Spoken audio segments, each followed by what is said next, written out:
சோத்ரம். அனேலியா போய் வீட்டுக்குள்ளே பிரவேசித்து அவன் மேல் கையை வைத்து, சகோதரனாகிய சவுலே, நீ வந்த வழியிலே உனக்கு தரிசனமான இயேசு ஆகிய கர்த்தர் நீ பார்வை அடையும்படிக்கு. அப்ப என்ன அர்த்தம்? அதே சவுலுட்ட ஆண்டவர் சொன்னார் அல்லவா, அதே சவுலுட்ட சொன்ன ஆண்டவர், அதே ஆண்டவர் அனலியாவிட்டு சொல்லியிருக்கிறார். சோத்ர. இயேசுவானவர் என்ன பண்ணிக்கிறாரு? அனலியாட்ட என்ன சொல்லியிருக்கிறாரு? அவன் வருவான், நீ அவன் கை மேலே என்ன பண்ணு, தலை மேலே கை வச்சு நீ என்ன பண்ணு, ஜெபம் பண்ணப்படுகிற போது அவன் என்ன பண்ணுவான்? அவனுடைய கண்கள் பார்வடையும், அவன் மேலே தேவ ஆவியானவர் இறங்குவார். சூத்திரம். அப்படின்னு சொல்லி அந்த நாளிலே அனலியாவுக்கு இயேசு சொன்ன வார்த்தையின்படியே என்னாச்சு?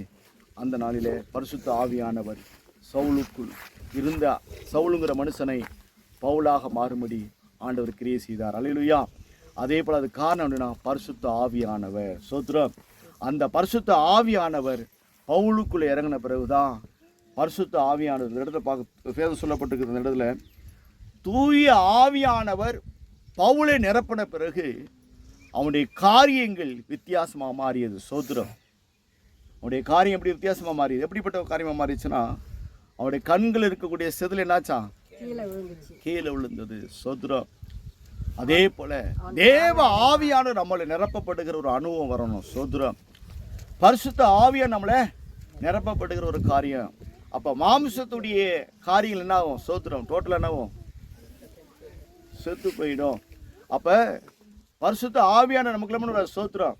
அப்படியே பரிசுத்த ஆவியான நம்மளை என்ன பண்றார்? நம்மளை அவருடைய நிரப்புகுதல். சோத்ரம். நிரப்பப்படுகிற போது, அந்த தேவ ஆவியானுடைய நிரப்பப்படுகிற போது, அந்த சவுலுங்கிற மனிதன் பவுலா மாறின பிறகு அந்த பவுலுங்கிற மனிதன் என்ன பண்ணார்? சுத்தனம். தேவனுடைய சித்தத்தை மட்டும்தான் செய்தார். சுயமாக செயல்படவில்லை, மாமிசமாக செயல்படவில்லை, சுயமான எண்ணங்களோடு சுயமான சிந்தைகள் செயல்படவே இல்லை. அந்த பரிசுத்த ஆவியானவராலே நடத்துகிற ஒரு மனிதனாக தேவன் என்ன சொல்கிறாரோ அந்த கிரியை மட்டும்தான் என்ன பண்ணார்? சோத்திரம். பவுல் செய்தார். சோத்திரம். எப்படி? பரிசுத்த ஆவியான நிரப்பப்படுவதற்கு முன்னாடி இன்னாரபை சந்திங்க சொல்ல உடனே அந்த சவுலா இருக்கிற அந்த பவுல் அனலியாவை சந்தித்தார். சோத்திரம்.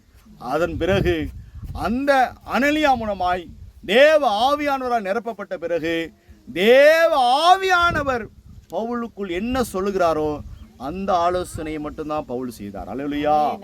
பரிசுத்த ஆவியானவர் பவுலை நடத்தினார். சோத்திரம். அல்லேலூயா. நம்ம அதே தான் பார்க்கிறோம். சோத்திரம். பரிசுத்த ஆவியானவர் நம்மளை நடத்த வேண்டும். சோத்திரம். அந்த தூய ஆவியானவர் நம்மளை நடத்த வேண்டும். சோத்திரம். தேவனுடைய கரம் சந்தித்தது உண்மை, ரட்சிப்பு வெளிப்பட்டது உண்மை, மீட்பு வெளிப்பட்டது உண்மை. ஆனா நம்மை பரிசுத்த ஆவியானவர் நடத்தப்படுகிற போதுதான் அந்த ஜீவியம் தூய ஆவியானவராலே வழி நடத்தப்படுகிற ஒரு காரியம். சோத்திரம். அப்போ அந்த காரியம் படிக்கிற போது வேதம் சொல்லப்பட்டிருக்குது. பரிசுத்த ஆவியானவர் குறித்து இதே பவுல் சொல்லுகிறார். அந்த வேதத்தில் வாசிக்கப்படுகிற போது சோத்திரம் 1 கொரிந்தியர் 14:18 வாசிப்போம். 1 கொரிந்தியர்ல 14வது அதிகாரம்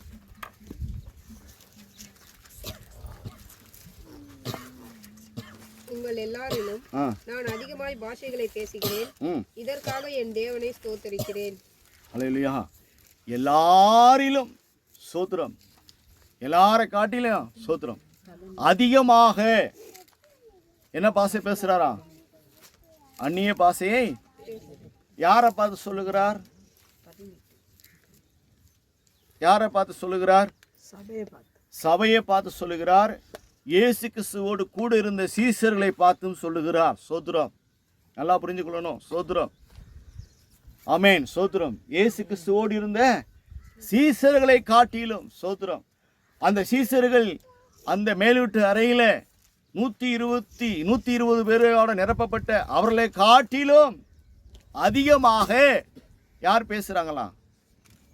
பவுல் பேசுகிறார். சோத்திரம். அல்லேலூயா. அப்ப அந்த இடத்துல சொல்லப்பட்டிருக்குது. அந்த 18ஆம் வசனத்துல மீண்டும் அந்த வசனம் வாசிங்க சார்.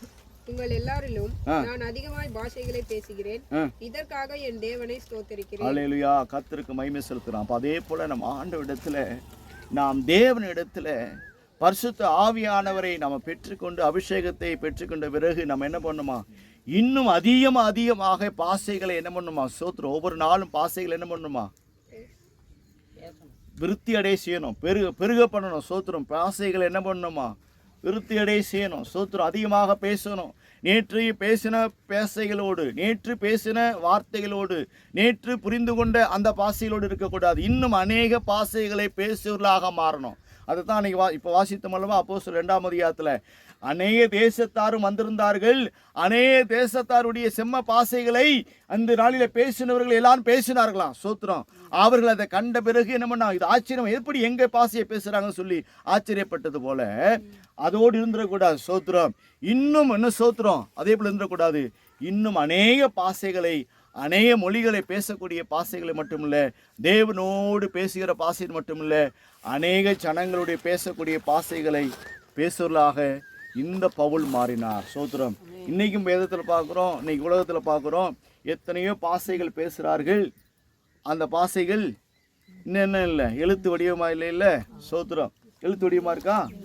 இல்லை. இன்னும் கூட நம்ம கசம் பக்கத்தில் அந்த பக்கம் ஒரு மக்கள் இருக்கிறாங்களே, மலைவாசி மக்கள் இருக்கிறாங்களே, அந்த கசத்தில் அவங்கக்கிட்ட என்ன இல்லை, எழுத்து வடிவம் இல்லை. சோத்திரம், அவங்களுக்கு பாசைக்கு என்ன பாசைன்னு தெரியல, அவங்க ஒரு பாசை பேசுகிறாங்க. சோத்திரம், அப்போ அந்த மக்கள் இதே போல் உலகம் முழுவதும் இருக்கக்கூடிய எல்லா மொழி பாசைகளை தேவன் என்ன பண்ணுறான், சோத்திரம், பரிசுத்த ஆவியானவர் நமக்குள் வந்தார்னா அந்த பாசைகளை தேவன் பண்ணுறார். சோத்திரம், வேதம் சொல்லப்பட்டது செம்ம பாசை. சோத்திரம், மனுஷனுடைய செம்ம பாசைகளை பேச துவங்க முடியும். அல்லேலூயா. அதுக்கு பரிசுத்த ஆவியானவர் நமக்கு இடைபெறுவார். சோத்திரம், இன்னைக்கு நம்ம அந்நிய பாசை பேசுகிறோம் அல்லவா, இந்த அந்நிய பாசை என்ன பண்ணணும், சோத்திரம், நம்ம இந்த அந்நிய பாசை பேசுகிறோம் அல்லவா, பேசுகிறோமா பேசலையா? பேசலை. அந்த அடையாளம் இல்லையோ, கர்த்தருக்கு சோத்திரம். அதுக்கு அடையாளமே பரிசுத்த ஆவியானவர் வந்திருக்கிறாருங்கிற அடையாளமே அந்நிய பாசை தான். சோத்திரம், அது கொஞ்சம் தெளிவாகிக்கணும். சோத்திரம், தேவ ஆவியானவரால் நிரப்பப்படுகிற ஒரு காரியம், அதுக்கு என்ன பண்ணணும், அடுத்து நம்முடைய நாவுகள் அக்கினி மயமா மாறுது அல்லவா. அவள் அக்கினி மயமா மாறின பிறகு அந்த நாவு என்ன பண்ணுது, அந்நிய பாசை பேச துவங்குது. சோத்திரம், இந்த அந்நிய பாசை என்ன பேசுது, அநேக தேசத்தார் வந்திருக்கிறாங்க எருசலேமில், அவர்கள் பேசக்கூடிய செம்ம பாசைகளை பேச துவங்குறாங்க. சோத்திரம், அதை கண்டு அந்த தேசத்தார் என்ன பண்ணுறாங்க, ஆச்சரியப்படுறாங்க, வியர்க்கப்படுறாங்க. அதே போல் இந்த நாட்களில் கூட நம்ம ஆண்டு சமூகத்தில் இருக்கிற நம்ம என்ன பண்ணணும், தேவ சமூகத்தில் இருக்கிற நம்ம என்ன பண்ணணும், பரிசுத்த ஆவியான நிரப்பப்படுகிற ஒரு அனுபவம் நம்ம இருக்குமானால் நம்ம என்ன பண்ணணும், சோத்திரம், அந்நிய பாசையில் நம்முடைய நாவுகளும் அதே மாதிரி மாறணும். நம்மளும் அந்நிய பாசையை பேசணும். அந்நிய பாசை பேசின பிறகு என்ன எப்படிப்பட்டவர்களாக மாறணுமா, சோத்திரம்,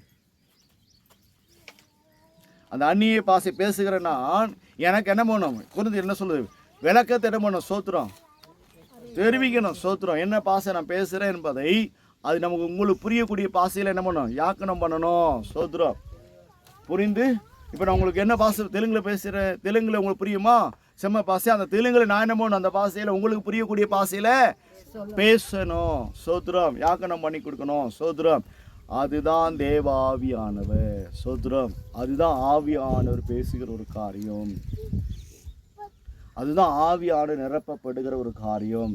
அப்போ ஆவியான நிரப்புனாரா, தூய ஆவியான நிரப்பப்படுவாரானால், இன்னொரு விஷயம் சொல்கிறேன், தூய ஆவியை சொல்லியிருக்கேன், நிறைய ஆவி இருக்குது, கெட்ட ஆவியெலாம் இருக்குது. சோத்திரம், அது கெட்ட ஆவி என்ன பண்ணுது, நிறைய ஆவி என்ன பண்ணுது, நடிக்குது. சோத்திரம், நான் தான் கடவுள்னு சொல்லி, நான் தான் தேவன் சொல்லி என்ன பண்ணுது, அதுவும் பேசுது.